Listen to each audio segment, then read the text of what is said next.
നമസ്കാരം. PSC exam ഗൈഡിലേക്ക് എല്ലാവർക്കും സ്വാഗതം. നാളത്തെ LGS എക്സാമിനേഷന് പോകുന്ന എല്ലാവർക്കും ഹൃദയം നിറഞ്ഞ ആശംസകൾ. All the very best. നിങ്ങൾ മസ്റ്റായിട്ട് നോക്കേണ്ട ഇമ്പോർട്ടൻ്റ് ആയിട്ടുള്ള ചില കറണ്ട് അഫെയർ ഞാനിവിടെ ഒന്ന് ഷെയർ ചെയ്യുന്നുണ്ട്. ഒന്ന് ഓടിച്ച് നോക്കി പോവാം കേട്ടോ. കുറച്ച് സ്പീഡിലൊക്കെ നിങ്ങൾ പഠിച്ചു കഴിഞ്ഞാണെങ്കിൽ ഒരു റിവിഷൻ പോലെ, ഒരു ക്വിക്ക് റിവിഷൻ പോലെ ഒന്ന് നോക്കി പോവാം കേട്ടോ. നമുക്ക് നോബൽ പ്രൈസിന് സ്റ്റാർട്ട് ചെയ്യാം. 2025 രസതന്ത്രത്തിന് കെമിസ്ട്രിക്കുള്ള നോബൽ പ്രൈസ് കിട്ടിയിട്ടുള്ളത് ഇവർക്കാണ്. Susumu Kitagawa, Richard Robson and Omar യമിയാഗി. അപ്പോൾ സുസുമു, റിച്ചാർഡ്, ഒമർ ഇവരെ ഓർക്കാനായിട്ടുള്ള ഒരു കോഡ് കൂടെ അതിൻ്റെ കൂടെ ആഡ് ചെയ്യാം. സുസുമുവും റിച്ചാർഡും ഒമറും കൂടി രസം കലക്കുകയാണ്. അപ്പോൾ രസം, നല്ല രസമാണ്. സുസുമു രസം, ആ പേരിലൊരു കണക്ഷൻ ഇല്ലേ. പിന്നെ ഒമർ നമ്മുടെ ഒമർ ലുലു നല്ല രസമുള്ള സിനിമയൊക്കെ ചെയ്യുന്ന ആൾ, അങ്ങനെയൊക്കെ ഒന്ന് കണക്ട് ചെയ്യും. ഒമർ എന്ന് കേൾക്കുമ്പോൾ രസം എന്ന് ഓർക്കുക, രസം. സുസുമു എന്ന് പറയുമ്പോൾ ഒരു രസം ഓർക്കുക. റിച്ചാർഡും അങ്ങനെ തന്നെയാണ്. അപ്പോൾ ഈ റിച്ച് ആയിട്ടുള്ള ആളുകൾക്കാണല്ലോ സിനിമയൊക്കെ പിടിക്കാൻ പറ്റും. അപ്പോൾ റിച്ച് ആയിട്ടുള്ള ഒമർ നല്ല സുസുമുവിനെ വെച്ചിട്ട് രസമുള്ള ഒരു സിനിമ പിടിച്ചു എന്നൊക്കെ കണക്ട് ചെയ്യാം. അപ്പോൾ നോബൽ പ്രൈസിൽ കെമിസ്ട്രിയിൽ ഇവർക്കാണ് പ്രൈസ് കിട്ടിയിട്ടുള്ളത്. ആർക്കൊക്കെയാണ്? Susumu Kitagawa, Richard Robinson and Omar യമിയാഗി. Susumu Kitagawa, Richard Robinson and Omar യമിയാഗി. സുസുമു, അതുപോലെ റിച്ചാർഡ്, ഒമർ, ഈ 3 പേര് കാണുമ്പോൾ ഓർത്തോളണം ഇവർ കെമിസ്ട്രിയിൽ നോബൽ പ്രൈസ് വിന്നേഴ്സ് ആയിട്ടുള്ളവരാണ്. ഇനി നമുക്ക് ഭൗതിക ശാസ്ത്രം, ഫിസിക്സിൽ നോബൽ പ്രൈസ് വിന്നേഴ്സ് ആയിട്ടുള്ളവർ ആരൊക്കെയാണെന്ന് നോക്കാം. ഇവർ 3 പേരുമാണ്. John Clarke, Michel H Devoret, John M Martinis.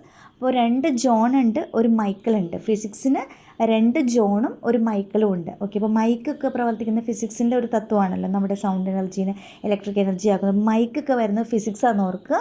അപ്പോൾ മൈക്കിൽ 2 ജോൺ ഉണ്ട്. അപ്പോൾ 2 ജോണും അവരുടെ കൂട്ടുകാരൻ മൈക്കിളും കൂടെ ഫിസിക്സ് ലാബിൽ പരീക്ഷ നടത്തുക, അങ്ങനെ ഓർക്കുക. അല്ല ഒരു മൈക്കിന് വേണ്ടി 2 ജോണും കൂടെ അവിടെ ഇവിടെയും അടിയിടി കൂടുക എന്നൊക്കെ ഓർക്കുക. ഒരു മൈക്കും 2 ജോണും വന്നിട്ടുണ്ടെങ്കിൽ അത് നമ്മുടെ ഫിസിക്സാണ്. അപ്പോൾ സെപ്പറേറ്റ് അവരുടെ പേരൊക്കെ ചോദിച്ചാലും അറിയണം. ഒരു മൈക്കിളുണ്ട്, പിന്നെ 2 ജോൺ ഉണ്ട്. ഓക്കെ, ഇനി നമ്മുടെ വൈദ്യശാസ്ത്രത്തിനുള്ള നോബൽ പ്രൈസ് ആർക്കൊക്കെയാണെന്ന് നോക്കിയാൽ അവിടെ ഒരു ലേഡി ഉണ്ട്, Mary Brunkow. Then Fred Ramsdell, Shimon Sakaguchi. അപ്പോൾ ലേഡി വരുന്നത് ഈ നമ്മുടെ ഫിസിക്സ്, കെമിസ്ട്രി, വൈദ്യശാസ്ത്രം നോക്കുമ്പോൾ വൈദ്യശാസ്ത്രത്തിലാണ്. Mary Brunkow, Fred Ramsdell, Shimon Sakaguchi, ഇവർക്ക് 3 പേർക്കുമാണ് ലേറ്റസ്റ്റ് ആയിട്ട് നോബൽ പ്രൈസ് കിട്ടിയിട്ടുള്ളത്. ഏതിലാണ് ഇവർക്ക് കിട്ടിയിട്ടുള്ളത്? വൈദ്യശാസ്ത്രത്തിലാണ് ഇവർക്ക് കിട്ടിയിട്ടുള്ളത്. ഇവരുടെ പേര് നമുക്ക് എങ്ങനെ കണക്ട് ചെയ്ത് വയ്ക്കാൻ പറ്റും? അപ്പം മേരി ഉണ്ട്, ഫ്രെഡ് ഉണ്ട്, അതുപോലെ തന്നെ ഷിമോൺ ഉണ്ട്. അപ്പം മേരിയും ഫ്രെഡും ഷിമോണും കൂടെ നടന്നു പോകുമ്പോൾ അസുഖം വന്നു. ഉടനെ അവർ മെഡിസിൻ കഴിച്ചു. അപ്പം ആ മെഡിസിൻ കഴിക്കുന്നതായിട്ട് കണക്ട് ചെയ്തോളണം. അവിടെ ഒരു ലേഡി ഉണ്ട്, മേരി. അപ്പം മേരിയുടെ മോനാണ് ഷിമോൺ. ആ മേരി യേശുവിൻ്റെ അമ്മയാണല്ലോ. അപ്പം അമ്മയും മോനും, മേരി എന്ന് പറയുമ്പോൾ മദർ. അപ്പോൾ ഒരു സൺ ഉണ്ടാവുമല്ലോ. അപ്പോൾ ഒരു മേരിയും ഒരു ഷിമോണും ഓർക്കാൻ വേണമെങ്കിൽ അവരുടെ കൂടെ ഫ്രെഡിൻ്റെയും കൂട്ടാം. അപ്പോൾ മേരി, ഫ്രെഡ്, ഷിമോൺ വരുന്നത് മെഡിസിനാണ്, വൈദ്യശാസ്ത്രത്തിനാണ്. മൈക്കിൾ ജോൺ പറഞ്ഞത് ഏതിനായിരുന്നു? നമ്മുടെ ഫിസിക്സിനായിരുന്നു അല്ലേ. ഇനി നമ്മുടെ നോബൽ പ്രൈസ്, സാഹിത്യത്തിനുള്ള നോബൽ പ്രൈസ് ആർക്കാണ് കിട്ടിയിട്ടുള്ളതെന്ന് നോക്കാം. ലാസ്ല ക്രാസ്നഹോർക്കോയാണ് സാഹിത്യത്തിന് പുരസ്കാരം കിട്ടിയിട്ടുള്ളത്. ലാസ്ല ക്രാസ്നഹോർക്കോയ് ഹംഗറിക്കാരനാണ്. വിശന്നിരിക്കുന്ന ഒരാളുടെ പേരാണ് ലാസ്ലോ എന്ന് ഓർക്കുക. വിശപ്പ് മാറ്റാൻ വേണ്ടി അയാൾ സാഹിത്യം എഴുതിയെന്നൊക്കെ ഓർക്കുക. അല്ലെങ്കിൽ ഇങ്ങനെ ഓർത്താൽ മതി, ലാസ ഐസ്ക്രീമൊക്കെ ഓർത്താൽ മതി. അപ്പോൾ സാഹിത്യം വരാൻ വേണ്ടി ലാസ ഐസ്ക്രീം കഴിച്ചു. അപ്പോൾ ലാസ്ല ഒക്കെ കാണുമ്പോൾ സാഹിത്യ പുരസ്കാരമാണെന്ന് ഓർത്ത് വെച്ചേക്കുക. ഓക്കെ, അപ്പോൾ നമ്മൾ മേരി, ഷിമോണും ഫ്രെഡും പറഞ്ഞ ഏതായിരുന്നു? മേരിയും മോനും ഒക്കെ പറഞ്ഞത്, മേരി, ഫ്രെഡ്, ഷിമോണൊക്കെ പറഞ്ഞ ഏതായിരുന്നു? അവർ വൈദ്യശാസ്ത്രമാണ്, മെഡിസിനിലാണ് ഒരു ലേഡി വരുന്നത്. ഓക്കെ, പിന്നെ നമ്മുടെ സമാധാനത്തിനുള്ള നോബൽ പ്രൈസ് മറിയ കൊറീന മക്കാഡോയാണ്, വെനസ്വേലക്കാരിയാണ്. അവർക്ക് സമാധാനത്തിനുള്ള നോബൽ പ്രൈസ് കിട്ടുന്നു. വെനസ്വേലയിൽ വലിയ ബഹളമാണ്. അവിടെയുള്ള ഒരു മറിയ വേണം അവിടുത്തെ കുട്ടികൾക്ക് സമാധാനം കൊടുക്കാനായിട്ട് നമുക്കൊന്ന് കണക്ട് ചെയ്യാം. മറിയ കൊറീന മക്കാഡോ. മറിയ കൊറീന എന്ന് പറയുമ്പോൾ തന്നെ സമാധാനം എന്ന് ഓർക്കുക. ഓക്കെ, ഇനിയുള്ളത് എക്കണോമിക്സ് ആണ്. എക്കണോമിക്സിന് നോബൽ പ്രൈസ് കിട്ടിയിട്ടുള്ളത് ഈ 3 പേർക്കാണ്.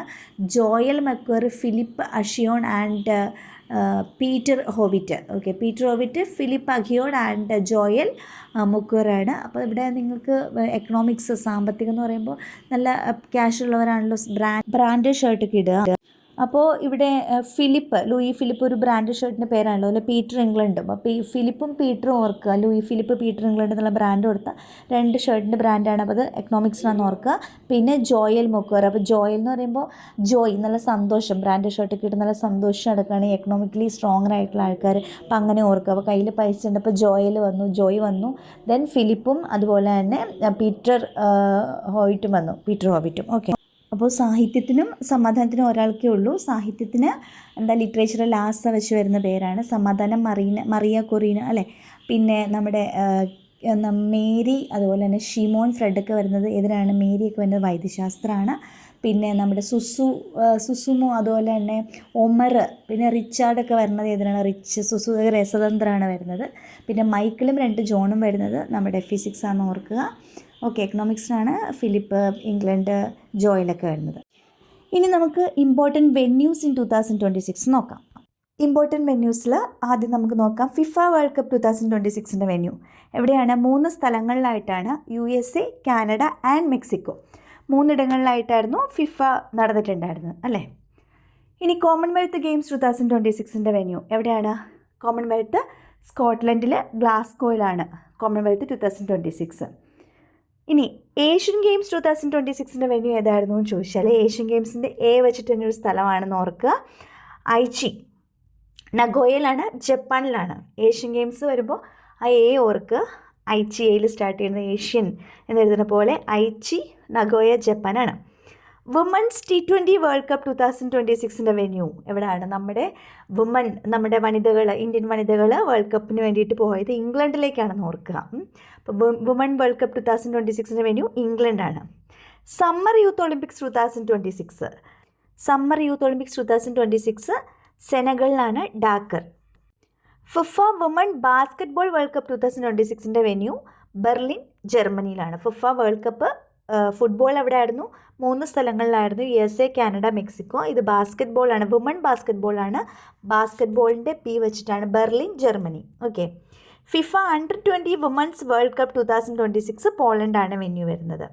Then Eurovision song contest 2026 Vienna, Australia. Mainly നമ്മൾ FIFA, Commonwealth, Asian Games, woman T20, summer youth Olympics ഇത്രയും മസ്റ്റായിട്ടും പഠിച്ചു വച്ചേക്കുക. ഓക്കെ. ഇനി കം ടു ഇമ്പോർട്ടൻറ്റ് അപ്പോയിൻമെൻറ്റ്സ്. ഇന്ത്യയുടെ പ്രസിഡൻറ്റ് ദ്രൗപദി മുർമു ആണ്. Vice president CP Radhakrishnan. Droupadi Murmu ജനിച്ചത് എവിടെയാണ്? ദ്രൗപദി മുർമു ജനിച്ചത് ഒഡീഷയിലാണ്. മുൻ ജാർഖണ്ഡിൻ്റെ ഗവർണറായിരുന്നു. ഫസ്റ്റ് സ്റ്റേജ് LGS എക്സാമിനേഷന് ജന്മസ്ഥലം ചോദിച്ചിരുന്നല്ലോ. ഇനി നമ്മുടെ വൈസ് പ്രസിഡൻറ്റ് ആരാണ്? CP രാധാകൃഷ്ണനാണ്. തമിഴ്നാടാണ് അദ്ദേഹത്തിൻ്റെ ബർത്ത് പ്ലേസ്. ദെൻ ഇന്ത്യയുടെ prime minister Vinod Narendra Modi. And who is the present chief justice of India? Supreme കോടതി ചീഫ് ജസ്റ്റിസ് ആരാണ്? സൂര്യകാന്താണ്. ജസ്റ്റിസ് സൂര്യകാന്താണ് സുപ്രീം കോടതി ചീഫ് ജസ്റ്റിസ്. ഇന്ത്യയുടെ മുഖ്യ തെരഞ്ഞെടുപ്പ് കമ്മീഷണർ ആരാണ്? Chief election commissioner of India Gyanesh കുമാറാണ്. Gyanesh Kumar. And who is the present Lok Sabha speaker? ലോക്സഭയുടെ ഇപ്പോഴത്തെ സ്പീക്കർ ഓം ബിർളയാണ് ലോക്സഭയുടെ ഇപ്പോഴത്തെ സ്പീക്കർ. അപ്പോൾ പ്രസിഡൻറ്റ് ദ്രൗപദി മുർമു അറിയാം, പക്ഷേ ജന്മസ്ഥലം കഴിഞ്ഞ എക്സാമിന് ചോദിച്ചാൽ ഒഡീഷ. അതുപോലെ വൈസ് പ്രസിഡൻറ്റ് CP രാധാകൃഷ്ണൻ ജന്മസ്ഥലം എവിടെയാണ്? തമിഴ്നാടാണ്. വളരെ ഇമ്പോർട്ടൻ്റ് ആയിട്ടുള്ള ക്വസ്റ്റ്യനാണ്. നമ്മുടെ കോൺസ്റ്റിറ്റ്യൂഷണൽ ബോഡീസിൻ്റെ, സ്റ്റാറ്റ്യൂട്ടറി ബോഡീസിൻ്റെ ഒക്കെ ചെയർമാൻമാർ ആരാന്നൊക്കെ ഉള്ളത്. അപ്പോൾ നമ്മൾ പറഞ്ഞു ഇലക്ഷൻ കമ്മീഷൻ്റെ ചെയർമാൻ ഗ്യാനേഷ് കുമാറാണ്. ആരാണ് ഇപ്പോഴത്തെ മനുഷ്യാവകാശ കമ്മീഷൻ്റെ ചെയർമാൻ?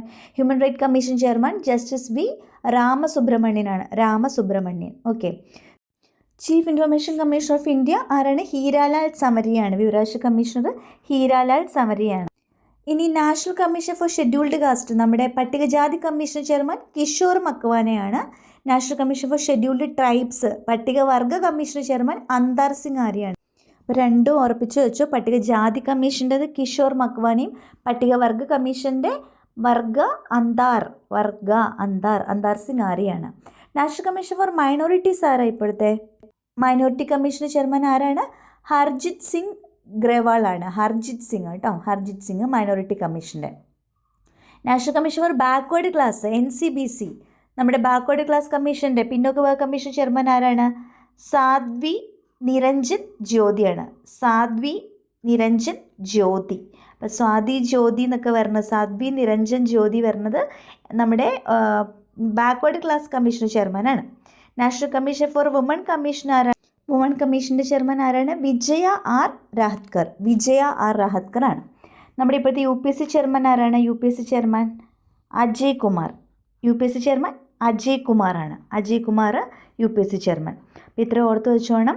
നമ്മുടെ പട്ടികജാതി കമ്മീഷൻ കിഷോർ മക്വാന, പട്ടികവർഗ commission Antar Singh Arya, minority commission chairman Harjit Singh, then NCPC backward ക്ലാസസിൻ്റെ സാധ്വി നിരഞ്ജൻ ജ്യോതി, വനിതാ കമ്മീഷൻ വിജയ ആർ ഹത്കറാണ്. UPSC ചെയർമാൻ ആരാണ്? അജയ് കുമാറാണ്. Ajay Kumar. Human right commission chairman justice V രാമസുബ്രഹ്മണ്യമാണ്. വിവരാവകാശ കമ്മീഷൻ ആരാണ്? ഹീരാലാൽ സമരിയ. ഇനി നമുക്ക് കേരളത്തിലെ ഇതേപോലെ ഇമ്പോർട്ടൻ്റ് ആയിട്ടുള്ള കമ്മീഷൻസ് ചെയർമാൻമാരെയൊക്കെ അറിയണം. കേരള PSC ഇപ്പോഴത്തെ ചെയർമാൻ ആരാണ്? ശ്രീ MR ബൈജു ആണ്.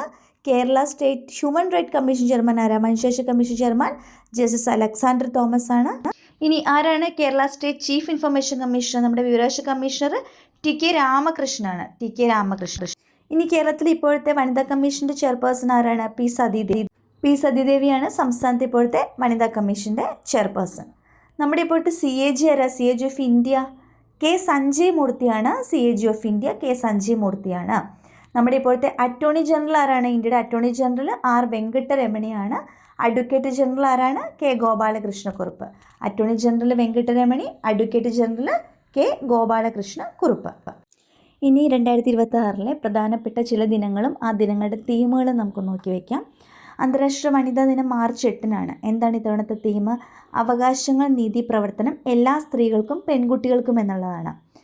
ലോക ജലദിനം വരുന്നത് എന്നാണ്? മാർച്ച് 22-നാണ് ലോക ജലദിനം വരുന്നത്. ജലവും ലിംഗസമത്വം എന്നുള്ളതാണ് ഈ വർഷത്തെ തീം എന്ന് പറയുന്നത്.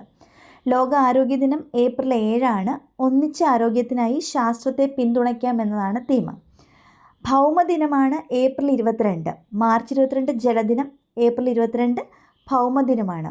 ഏപ്രിൽ 22 ഭൂമി ദിനമാണ്. നമ്മുടെ ഊർജ്ജം നമ്മുടെ ഗ്രഹം എന്നുള്ളതാണ് തീം എന്ന് പറയുന്നത്. ഒരു കോഡുണ്ട് WEB. W water day, E earth day, B biodiversity day. ഇത് മൂന്നും ഒരു 22-ാം തീയതിയാണ്. അപ്പോൾ WEB എന്ന് ഓർത്ത് വയ്ക്കുക. വെബ് 22 മാർച്ച് 22, ഏപ്രിൽ 22, മെയ് 22 ആണ്. അപ്പോൾ W മാർച്ച് 22 ആണ് water day, E earth day ആണ്, ഏപ്രിൽ 22 ആണ്. B ബയോഡൈവേഴ്സിറ്റി ഡേ ആണ്. ബയോഡൈവേഴ്സിറ്റി ഡേ എന്ന് വെച്ചാൽ ജൈവ വൈവിധ്യ ദിനം. ഓക്കെ. ഇനി നമ്മൾ പറഞ്ഞത് ഏപ്രിൽ 22-ാം തീയതി നമ്മുടെ ഭൗമദിനമാണെന്ന് പറഞ്ഞു. ഭൂമി ദിനമാണ്. അതിൻ്റെ തീം നമ്മുടെ ഊർജ്ജം നമ്മുടെ ഗ്രഹം. ഇനി ലോക പരിസ്ഥിതി ദിനമാണ് ജൂൺ 5. ഇമ്പോർട്ടൻ്റ് ആണ്. തീം കാലാവസ്ഥാ പ്രവർത്തനം എന്നുള്ളതാണ്. അതുപോലെ അന്താരാഷ്ട്ര യോഗാ ദിനമാണ് ജൂൺ 21. ആരോഗ്യകരമായിട്ടുള്ള വാർദ്ധക്യത്തിനായി യോഗ എന്നുള്ളതാണ് തീം. അപ്പോൾ ഇത്രയും നമുക്ക് ഒന്നുകൂടി റിവൈസ് ചെയ്യാം. അന്താരാഷ്ട്ര വനിതാ ദിനം മാർച്ച് 8. അവകാശങ്ങൾ, നീതി, പ്രവർത്തനം എല്ലാ സ്ത്രീകൾക്കും കുട്ടികൾക്കും എന്നുള്ളതാണ് തീം. ലോക ജലദിനം മാർച്ച് 22. ജലവും ലിംഗസമത്വവും എന്നുള്ളതാണ് തീം. ലോകാരോഗ്യ ദിനം ഏപ്രിൽ 7. ഒന്നിച്ച് ആരോഗ്യത്തിനായി ശാസ്ത്രത്തെ പിന്തുണയ്ക്കാം എന്നുള്ളതാണ് തീം. ഭൗമദിനം ഏപ്രിൽ 22. നമ്മുടെ ഊർജ്ജം നമ്മുടെ ഗ്രഹം. ലോക പരിസ്ഥിതി ദിനം ജൂൺ 5. കാലാവസ്ഥാ പ്രവർത്തനം. ആൻഡ് അന്താരാഷ്ട്ര യോഗാ ദിനം ജൂൺ 21. ആരോഗ്യകരമായ വാർദ്ധക്യത്തിനായി യോഗ എന്നുള്ളതാണ് തീം. നിങ്ങൾക്ക് ഇത് പ്രയോജനപ്പെട്ടെന്നുണ്ടെങ്കിൽ തീർച്ചയായിട്ടും ലൈക്ക് ചെയ്യുക, കമൻറ്റ് ചെയ്യുക, മാക്സിമം ഷെയർ ചെയ്യുക. നമ്മൾ VFയുടെ ഒരു ക്രാഷ് കോഴ്സ് സ്റ്റാർട്ട് ചെയ്യുന്നുണ്ട് PSC എക്സാം ഗേറ്റ് ആപ്പിൽ. അപ്പോൾ എക്സാമിനേഷൻ കഴിഞ്ഞിട്ട് VFയുടെ കോഴ്സ് ജോയിൻ ചെയ്യാൻ താല്പര്യമുള്ളവർ കോൺടാക്ട് ചെയ്യണേ.